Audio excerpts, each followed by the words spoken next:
Nu, truputį nepasisekė fūrai. Truputį čia švelniai pasakyta įvažiavo. Nežinau, kaip jai čia pavyks išvažiuoti. Pirmadienis mūsų sodyboje vėl pilna garsų, o aš sakau jums labą, sveikinuosi naują savaitę, naujas mūsų videovlogas. Žiūrim, ką gero nuveikėm šią savaitę. Kasgi vyksta? Šiandien nelyja, o tai reiškia, dirba ties trinkelių klojimu. Nu, nežinau, ar mes čia pravažiuosim. Gal pravažiuosim. Nors kažė.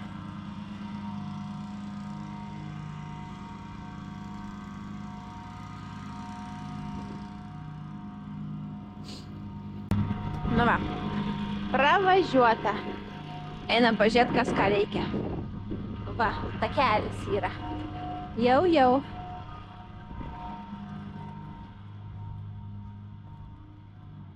Čia kažkas kažką dirba. Garsų milijonas. Savaitgalį turėjau talkos. Buvo Anyta, buvo vyro sesė, tai truputį pasidarbavom prie ūkio. O dabar čia vyks durų dėjimas. Čia buvo paliktas kalnas žemių. Tai jau kaip sukrito viskas. Nu, kiek įkrito, nebėra kalnų. Atėjom pažiūrėti, sakė, pirti darbai pabaigti, laukit betonavimo. Einam pažiūrėti. Pabūk. Nu, čia va neįkrito. Čia atrodo kaip kurmis koks praėjęs.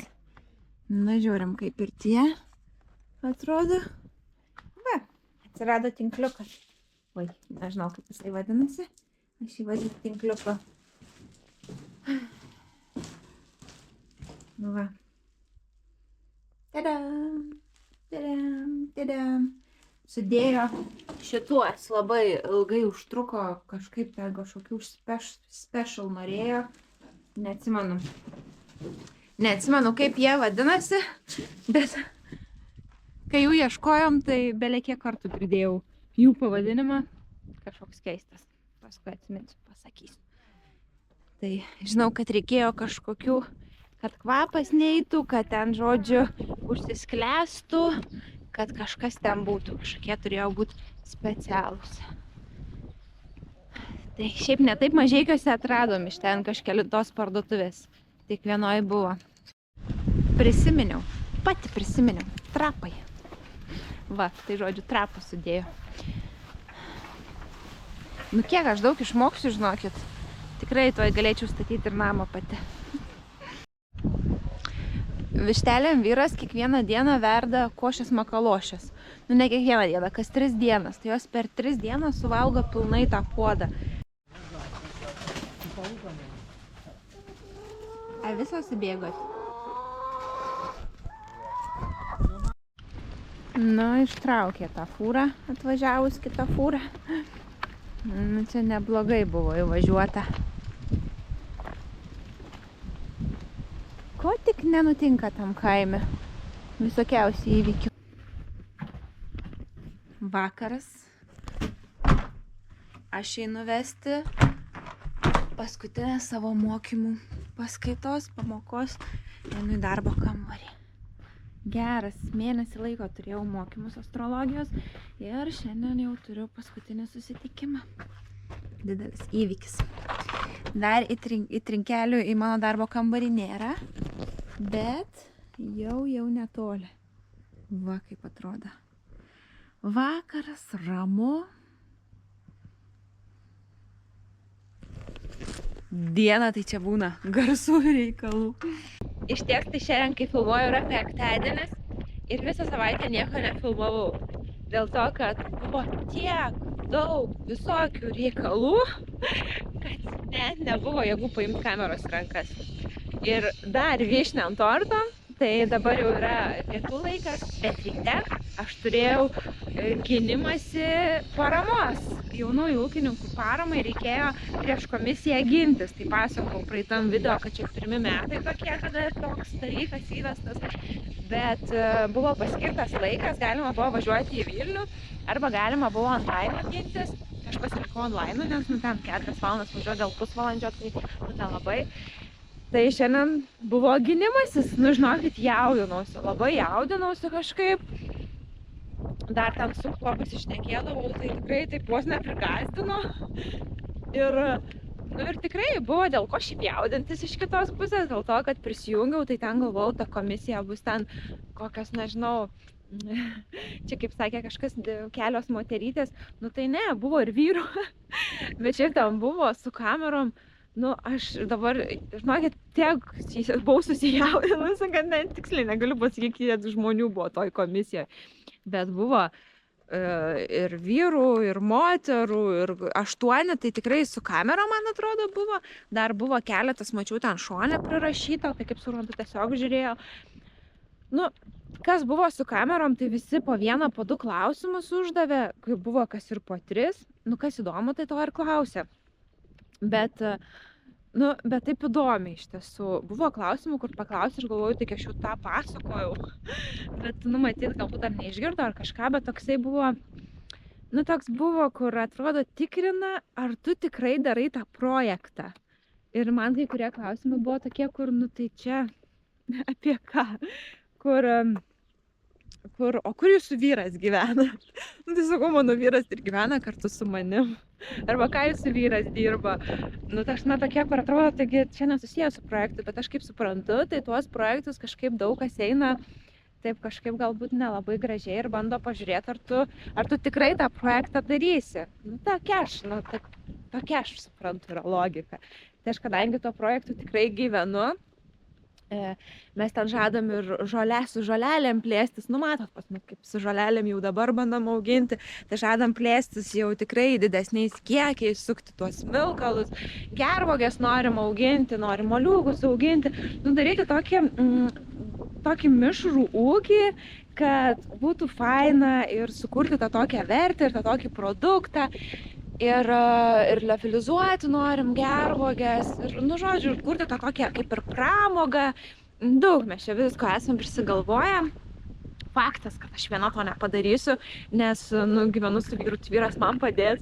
Tai labai, jiem buvo svarbu ir vyro kažkaip, kaip jis čia dalyvauja, kaip jis čia nedalyvauja. Nes, aišku, projektą tai teikiu viena. Ir šiaip tokių, įdomiai viskas. Bet buvo tokių kritinių keletą klausimų, kur truputį net toksai, galbūt šiek tiek pasimečiau, bet manau, kad viską tikrai atstovėjau, viską tikrai atbuvau ir šiaip, viskas ten gerai. Aišku, viskas ten gerai. Klausimai visi to, ne iš piršto laužti, pagrįsti, ką mes pirksim, kainas pagrįsti, kodėl būtent tokios kainos yra tų daiktų, kuriuos mes pirksim. Tai vienas kainas ten ir iš parduotuvių radau, kitas kainas pagal komercinius pasiūlymus, ten visokius kilovatus, kiek mums ten reikės. Aš suprantu, kad viskas yra logiška, tai kadangi viskas buvo apgalvota, apsvarstyta, tai viską ir žinojau. Tai va. O dabar toliau laukiam 2 savaitės. 2 savaitės laukiam, kol paskelbs, ar gausim ar negausim. Bet sakė, kad mato mano užsidegimą. Nes iš tiesų, kai, prisijungiau tenai, sako, labą dieną, papasakokit mums, pristatykit savo projektą. Ar galit pristatyti savo projektą? Sakau, tai aišku. Ir aš pradėjau pasakoti apie tą projektą, po 15 minučių, sako, gerai, sako, sustokit truputį. Sako, matau, kad jūs čia užsidegus. Sako, mes geriau paklausim, kas mums įdomu, nes neturim čia tiek laiko. Užtenka įsivažiavau. Tai paskui tiesiog klausimus davė, tas likusias 15 minučių ir pusvalandis buvo skirtas, tai visą pusvalandį mes ir išbendravom. Tai vat. Ir dabar 2 savaitės ir tada žinosim, ar jau gausim ar negausim. Ar pavyks čia mums, nepavyks. Nėra kelio grįžti namo. Šiaip tai su tuo nėra kelio grįžti namo, tai čia yra... rimti reikalai, nes tiek plovė, tiek čia žodžiu išvažinėjo, kad atšaukėm ir betonavimą, nes jie tiesiog nesugebėtų pas mus įvažiuoti, nes dabar visur stovi mašinos ant kelio ir ten stovi, dėl to, kad pas mus nebėra galimybės įvažiuoti į kiemą. Tai tokia realybė, tai reikėjo atšaukti darbus, nes visur išvažinėta, išmozota. Mašina mūsų stovi sode. Va čia dabar vienintelis yra kelias, bet ir tai reikia saugoti. Va, takelis, ojeto, va, kokius tergus visur. Rinkelių takelis į terasą, į šiltnamį, į prūdą, į darbo kambarį. Ten į darbo kambarį, į namus, visur po takelį. Oi. Va, jau takeliais galim važinėtis. Va, kiek takelių. Ir va, jau važiuojam takeliu į prūdą. Tik mums reikia ne į prūdą. Važiuojam pasižiūrėti, ką veikia vyrai. Nu, esmė tame, kad pasakau, sudirbo mums tuos kelius. Ir dabar nėra kaip išvažiuoti. Tai vyras dirba, tvarko vieną kelią, kur fūra buvo įvažiavusi. Kur fūra, žodžiu, išvažinėjo. Tai užsilipo šiandien, žodžiu, užtaisinėti skylės. Galvoju, ar čia plėvelę pakeisti, ar ką. Tai žodžiu, užlipo užtaisinėti skylės, sakė, su makrofleksu ar su kuo čia. Tai rezumė yra tokia, kad užlipo ant šito stogo. Su šitu stogu buvo planas toks, kad, žodžiu, tą šiferį nuimti, uždėti per naują plėvelę ir tą patį šiferį, nes dabar truputį nėra to resurso čia keisti stogo, uždėti atgal.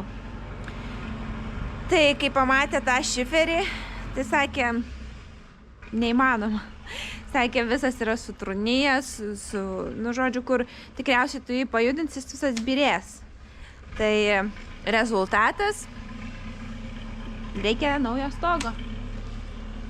Arba leisti čia viskam lyti, supūti, subūti, nes nupūna tos lentos, kai viskas čia lyja. Arba reikia dėti naują stogą. Nu tai nukasa iki tiek. O, gaunas naujas kelias. Vešim grūzą, žvyrą, bus kaip naujas kelias. Nu labai čia gerai jau sugalvojo, kad nusikasti visą tą kelią, vežti grūzą, viską, žodžiu, žvyrą ir pasidaryti normalų keliuką savo. Išveža šitą į priekį. Turėsim kaip pravažiuoti. Turėsim kaip išvažiuoti. Nu va. tą kitą kelią jau kaip nukasė, jau galima net su vežimu pravažiuoti. Ne, gal nelabai. Nu, bet jau netoli. Jau per pastangas didelės galima iš tiesų.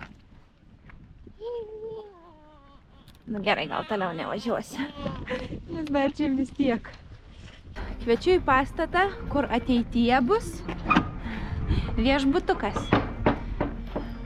Tuoj, susiruošim, įeisim. Taip, aukselė. Tai vat, šitam pastate vyksta griovimo darbai. Viską čianai dabar griauna. Va. Nu, čianai, sakė vyras, pusė gal geriausiu atveju yra išgriauta. Va, viską griauna, viską ruošia. Kažkas sakė, kad parduokite pieno šaldytuvą, nes geras dalykas, daug galbūt ūkininkų reikia, bet pas mus durys tokios yra siauros, tai kad jį sveiką būtų reikėję išnešti, tai būtų reikėję duris griauti. Čia matyt, vat net ir buvo griauta, kad, tašmei tikriausiai įnešti. Tai mes pasirinkom negriauti durų ir paaukoti jau tą pieno šaldytuvą. Tai jį supjausti išnešė. Čia viską su tuo perfiratorium gal, kaip jis ten vadinasi, žodžiu, griauna, kad galėtume viską pasidaryti nuo pradžių. Tai liks tik tai sienos senos, o visą kitą darysime savo viešbutuką iš naujo. Tai tikrai šitą savaitę ir praeitą savaitę reikėjo daug jėgų ir su visokiais meistrais subendrauti, ir su viskuo susidėlioti ir tikrai buvo sunkios savaitės. Tai mes su vyru labai kuo džiaugiamės, tai kad mes pasirinkom būtent Žemaitijos gerbūvį mums dėti trinkeles. Ir bent jau dėl trinkelių, tai mums visai nereikia sukti galvos. Nes labai jaučiasi, kad jie tikrai nuoširdžiai stengiasi ir kad daro taip lyg savo. Ir, nu tikrai, turime tą dizainerės padarytą visą planą. Tai jie tik tai patarė mums, kur gal kažką truputį pakeisti, kad mums būtų geriau. Tai, nu, va, Žemaitijos gerbūvis tikrai nuoširdi rekomendacija, nes patys taip su baime pasirinkom ir ilgai ieškojom ir tikrai nenusivylėm. Tai džiaugiamės. O mes daug labai tų trinkelių norim ir takelių, norim ir kelio. Tai tikrai užtrunka laiko, bet tikrai pasitikim. Dar kitas momentas, va ten bijojom, kad ten sukris kažkas, dar ten kažką. Tai sako vyrų, tik jeigu sukris, tai kad ir po metų mes atvažiuosim ir pataisysim, kad nu tikrai viskas būtų gerai. Tai labai faina yra, kai yra žmonių, kurie nori dirbti gerai ir nori, kad klientas būtų patenkintas. Tai va, tai žinau, kad tikrai bet kurioje situacijoje labai sunku gerus meistrus rasti ir mes tikrai irgi dažnai vargstam. Tai šitoje vietoje tik tikrai sakau, kad mums pasisekė su meistrais ir va, dėl trinkelių tai liuks. Jeigu čia dar mums reikėtų pergyventi ir nervintis, tai nežinau. Kažkas yra nutikę, vyras bando rasti rodą, pusė razečių namuose neveikia. Tai neveikia, audra ūžė ir galiausiai kažką čia mums priūžė. Vanduo nebėga, telikas neveikia, pusė razečių neveikia. Nežinau, kas čia pasidarė. Žodžiu. Tai galvojam, kad čia šitas, kuris reguliuoja spaudimą, gal dėl to, kad ta razetė, spėjam, irgi neveikia. Nu, neveikia, nespėjam iš tiesų. Tai prijungiam per prailgintuvą.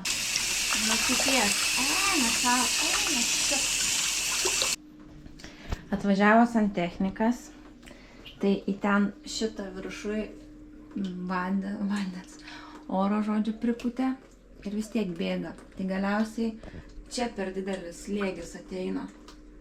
Tai žiūri, kas negerai čia, žodžiu, su tuo slėgiu, kad toks ateina. Kaip čia sakė, 6 barų vožtuvas, čia ateina 7 barai ir dėl to čia viskas bėga.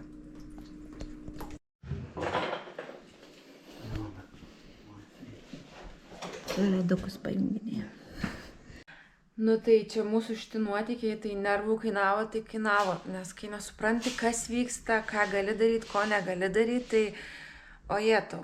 Bet galiausiai viską susitvarkėm, čia per tuos elektrų dingimus. Tiesiog gavosi taip, kad buvo siurblys tiesiai pajungtas ir labai aukštas slėgis gavosi. Tai mums čia galėjo viskas išsproginėti. Tai dar viskas labai laimingai pasibaigė. Tai tiek šiam kartui. Ačiū, kad žiūrėjot. Tikiuosi buvo įdomu ir smagu. O mes einam toliau darbuotis, kad turėtumėm ką jums parodyti kitą savaitę.